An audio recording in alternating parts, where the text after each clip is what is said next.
বাংলাদেশের বিভিন্ন রাজনৈতিক অধ্যায়ে আমাদের দেশকে সামনের দিকে এগিয়ে নিয়ে যাওয়ার ক্ষেত্রে বাংলাদেশ জাতীয়তাবাদী দলের চেয়ারপারসন শহীদ প্রেসিডেন্ট জিয়াউর রহমানের সহধর্মিণী হিসাবে বেগম খালেদা জিয়ার অনন্য ভূমিকা রয়েছে।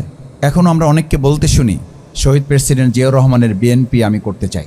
এখনও আমরা অনেককে বলতে শুনি আমাদের জাতীয়তাবাদী দলের চেয়ারপারসন বেগম খালেদা জিয়ার বিএনপি আমি করতে চাই।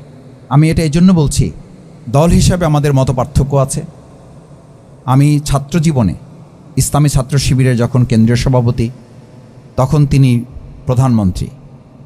আমি আপনাদের এই প্রিয় বাউফলের যখন আমি ছাত্র, তখন আমি এখান থেকে বক্তৃতা প্রতিযোগিতায় জেলা পর্যায়ে, বিভাগীয় পর্যায়ে এবং সর্বশেষ জাতীয় পর্যায়ে আমি উত্তীর্ণ হয়ে তৎকালীন সময়ে তিনি যখন প্রধানমন্ত্রী, তার হাত থেকে আমার স্বর্ণপদক বা গোল্ড মেডেল নেওয়ার সুযোগ আমার হয়েছে। এবং আমি এই কথা এর আগে বলেছি, আমার সত্যি আজকে আমি খুব মর্মাহত যে আমাদের সেই বাংলাদেশের কিংবদন্তি নেত্রী তিনি আজকে অসুস্থ। আমরা তার জন্য দোয়া করতে চাই। তিনি সেদিনই আমাকে বলেছিলেন, আমি যখন মেডেলটা আমাকে পড়ায় আমি তখন মানে স্বাভাবিকভাবে কান তো মুখের কাছে চলে যায়। তো আমাকে তখন জিজ্ঞেস করেছিল তোমার বাড়ি কোথায়? তা আমি বললাম আমার বাড়ি হচ্ছে বাউফল। অনেক দূর থেকে এসছে তুমি। এই অনেক দূর থেকে এসছে এটা বলার পরেই উনি আমাকে বলছেন তোমাকে অনেক দূর যেতে হবে। উনি তখন তো আর জানতেন না আমি ছাত্র শিবির করি না কি করি বা ছাত্র শিবির সভাপতি, কিছুই জানতেন না। কিন্তু তিনি আমাকে কথা বলেছেন। আমি যখন বললাম আমার বাড়ি বাউফল, বলে যে অনেক দূর থেকে এসছো তুমি, সাথে এটা বললেন অনেক দূর যেতে হবে তোমাকে। তো এই অনেক দূর যেতে হবে, অনেক বড় হতে হবে, এই কথাটা তখনকার তার বলা, এটা আমার জীবনের জন্য অনেক বড় অনুপ্রেরণা।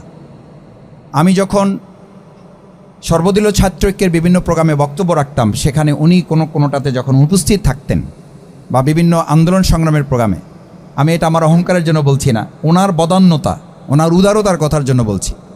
যখন বক্তব্য রাখতাম অনেককে স্লিপ দেওয়া হতো, আমার জন্য স্লিপ নিয়ে আসা হতো।